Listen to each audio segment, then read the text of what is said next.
Bismillahirrahmanirrahim. Assalamualaikum warahmatullahi wabarakatuh. Waalaikumsalam. Asyhadu an la ilaha illallah.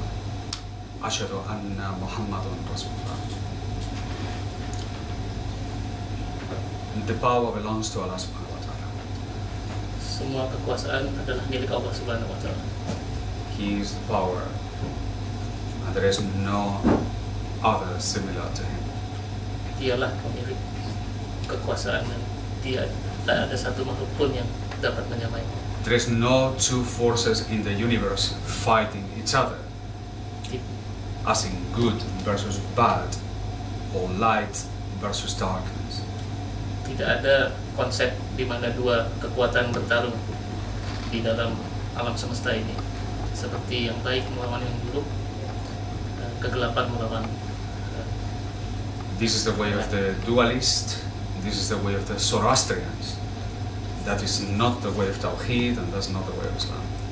Ini adalah jalannya orang-orang yang memiliki paham dualisme dan Zoroastris. Ini bukanlah milik Muslim. This is the good news. Ini adalah kabar yang sangat There is baik. only one power, and that is Allah Subhanahu wa Ta'ala. Hanya ada satu kekuasaan, So yaitu Allah Subhanahu wa Ta'ala. where's the hesitation? But to follow Him, if you understand that. Jadi kenapa harus ragu-ragu selain mengikuti Allah jika Anda mengerti? Where's the fears of anything else, but except fear of Him? Kenapa harus takut kepada yang selain Allah jika Anda mengerti?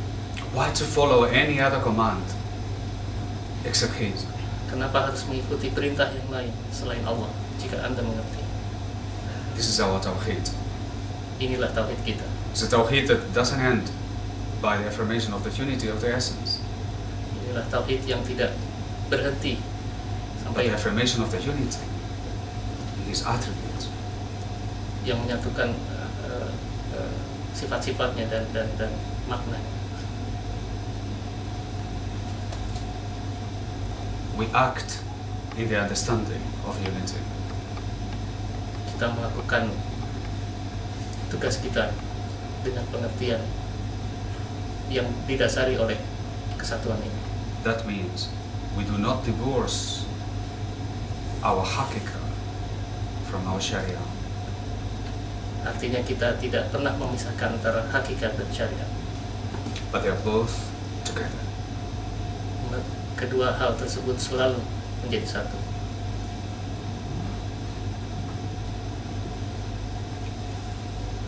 This was a land of tasawwuf. Ini adalah negeri tasawuf. Nusantara was full of walis of Allah. Nusantara dipenuhi oleh para wali Allah. And these are people who, wherever they look, the face of Allah. Ini adalah orang-orang yang ketika mereka memandang ke segenap penjuru, yang mereka lihat hanyalah Allah. That means the presence of Allah is everywhere. Yang artinya Allah berada di mana. They saw Allah in every action. Mereka hanya melihat Allah dari setiap tindakan. They had Tawheed embedded in their cells. Mereka memiliki tauhid yang menyatu dalam sel-sel mereka. These are the people before this technological world arrived. Ini adalah orang-orang yang hidup sebelum apa yang kita kenal sebagai teknologi hadir. That has divorced the people from this understanding. Teknologi yang memisahkan atau menghilangkan pengertian orang, pemahaman orang atas. And they have made people difficult to see Allah subhanahu wa ta'ala. Yang membuat orang sulit melihat Allah Subhanahu wa Ta'ala. Because now they are lost in the measurements of the physical world. Karena mereka kini tersesat di apa yang disebut sebagai dunia fisik. And the eye, the inner eye of the Sufis, the eye that comes from the heart, that one is now blind. Dan mata batin para sufi, mata batin yang selalu kita kenal, kini menjadi buta. That is the eye that wherever you turn, the face of Allah. Inilah yang disebut mata batin yang kemanapun Anda melihat, Anda hanya akan melihat Allah. Because if you look with these eyes, you don't see the face of Allah. Karena jika kita hanya melihat dengan mata yang berada di kepala kita, kita tidak akan pernah. So when Allah says, wherever you look the face of Allah, which eyes He is referring to? Which seeing is He referring to? Jadi ketika Allah bersabda, kemanapun engkau berpaling, engkau akan melihat Allah, mata yang mana yang dimaksud oleh Allah? The seeing of the meaning. Arti dari mata tersebut. The meaning. Artinya. The sensory and the meaning. These are two Arti, different things. makna dan indera adalah dua hal yang berbeda. That is one is a word of forms that you can measure and you can weight. Yang satu adalah sesuatu yang berupa bentuk yang bisa diukur, ditimbang dan dilihat. The other one is a word of meaning. Yang satu lagi adalah makna That it cannot be measured and it cannot be weighed. yang tidak bisa diukur. It's a word that escapes to the questions of what, where, and how. Sebuah kata yang tidak memiliki batas di mana, kapan, dan bagaimana. Because its reality escapes our capacity of reason. Karena maknanya jauh melampaui kemampuan kita untuk berlogika. Because it's vast, because it's huge, because it's much greater than what our brain is capable of dealing with. Karena hal ini adalah hal yang sangat luas, melebihi apa yang kita dapat pikirkan dan perkirakan.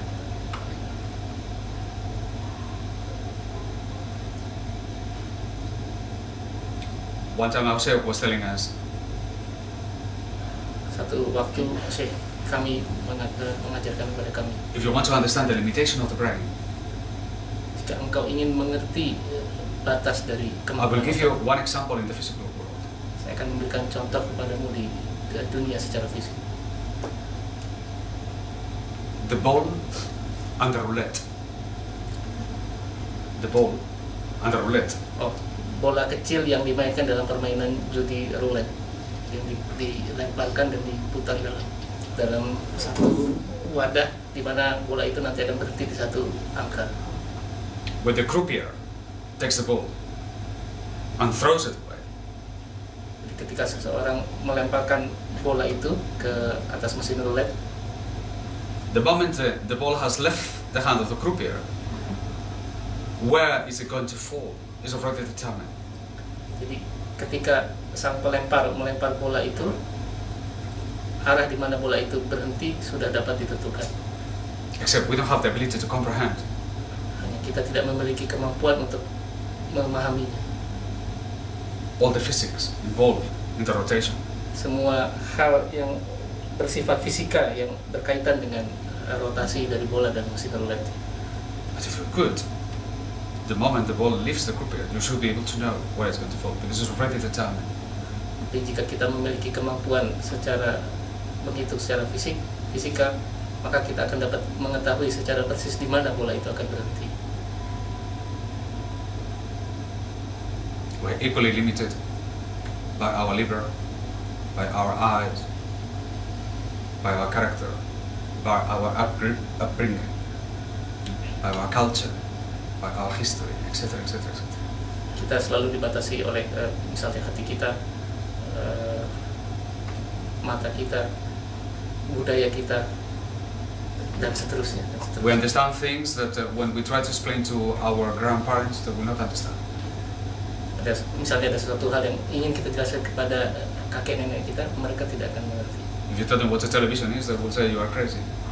Jika kita mencoba menerangkan bagaimana cara televisi bekerja, mereka akan menganggap kita gila. And this is only the world of stuff. Dan ini hanyalah segelintir dari benda-benda material. The world of meaning is much vast. The connections are much difficult to comprehend, much more complex, much more intimate, much more global. Sedangkan dunia maknawi sangatlah dalam, sangatlah luas, sangatlah kompleks untuk dipahami. To try to understand that world untuk mengerti dunia maknawi ini.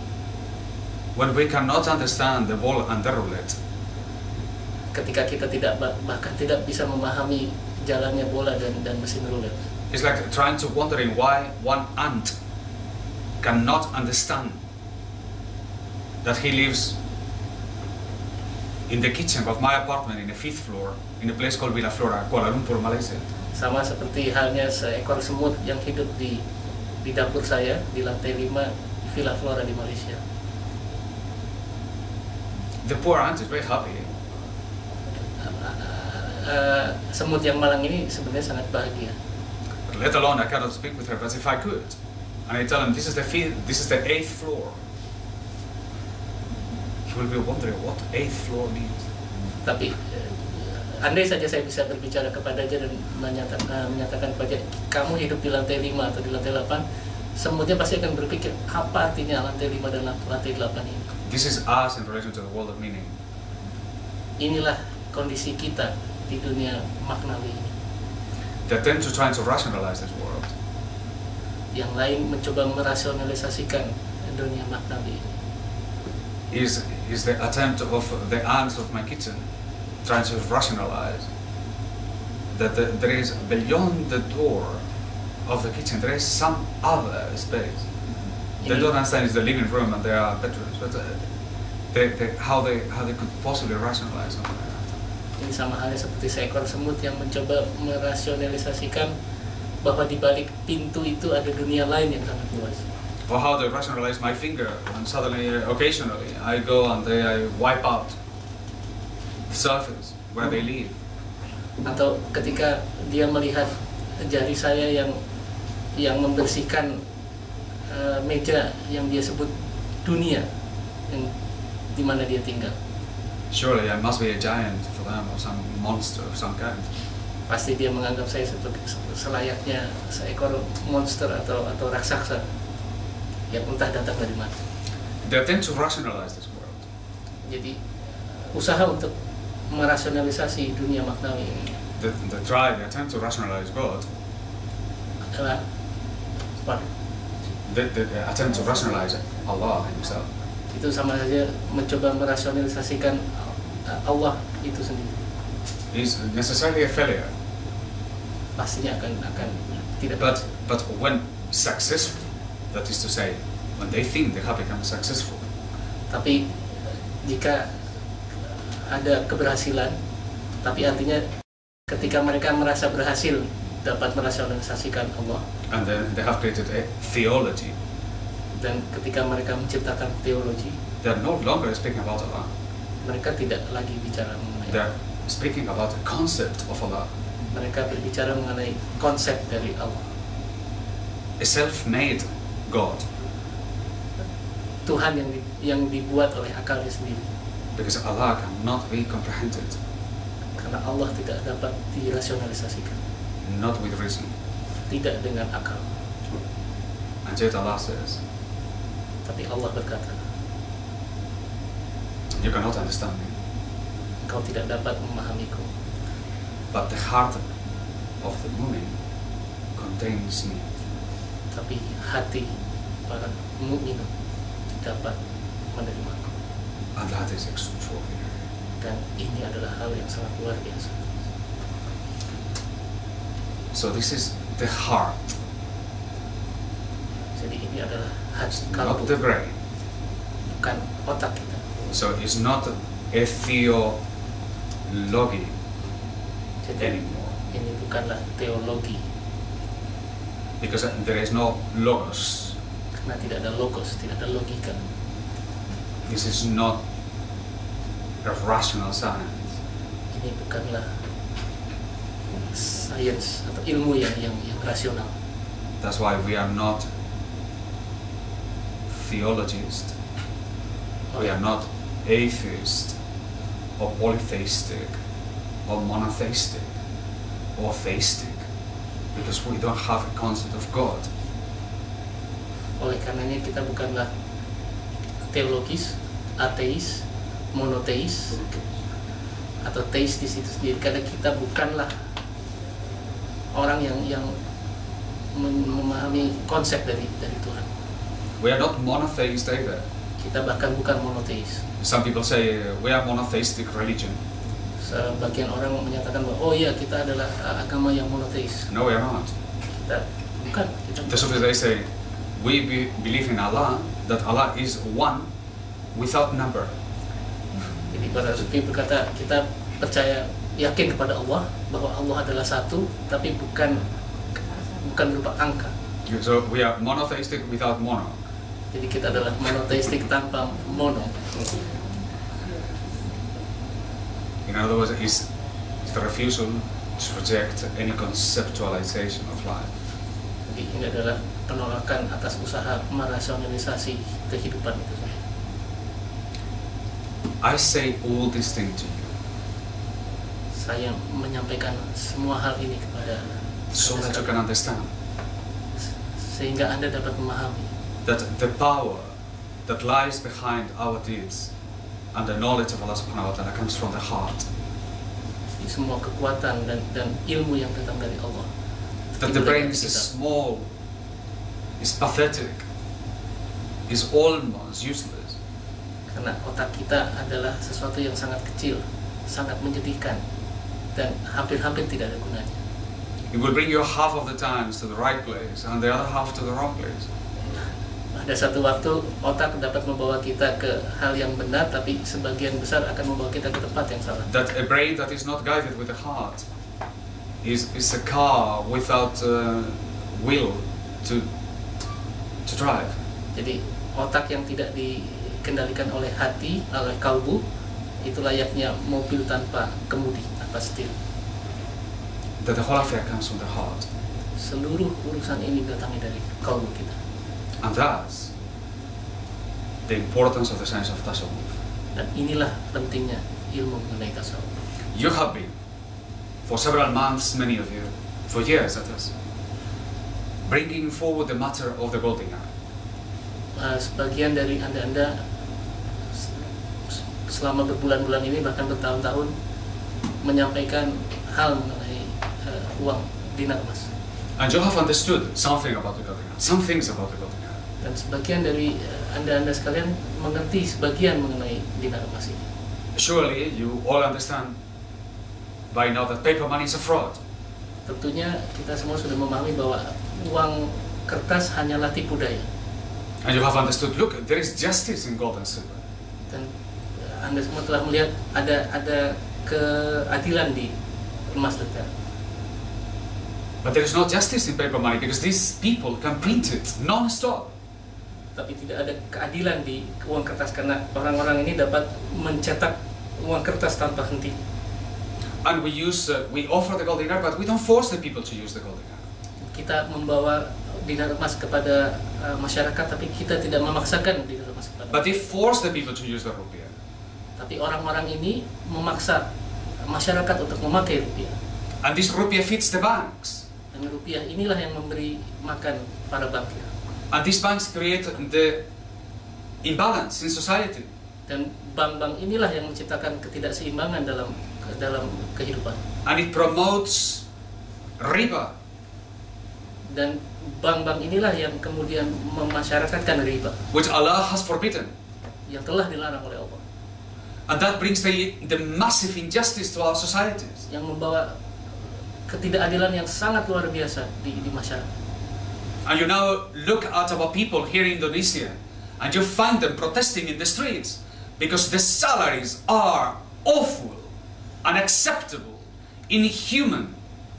Dan kita melihat di Indonesia orang-orang berdemonstrasi di jalan karena gaji mereka sangat kecil, tidak masuk akal, dan menyedihkan. And you know this is all because of riba. Dan Anda semua tahu bahwa ini adalah akibat dari riba. And you have understood that. Dan Anda telah mengerti hal ini. And you have moved forward and you have said, I'm going to do what I can to bring this matter forward. Dan Anda telah maju selangkah dengan niat apapun yang bisa saya lakukan untuk. And you have put forward your time.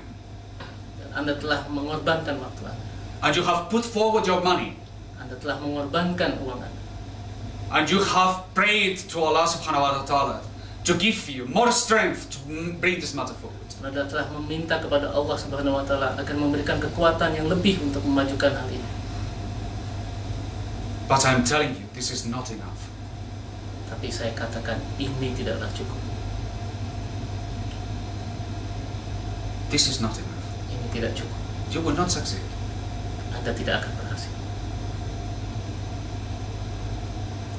Because to succeed, Karena untuk berhasil, you have to go one step more forward.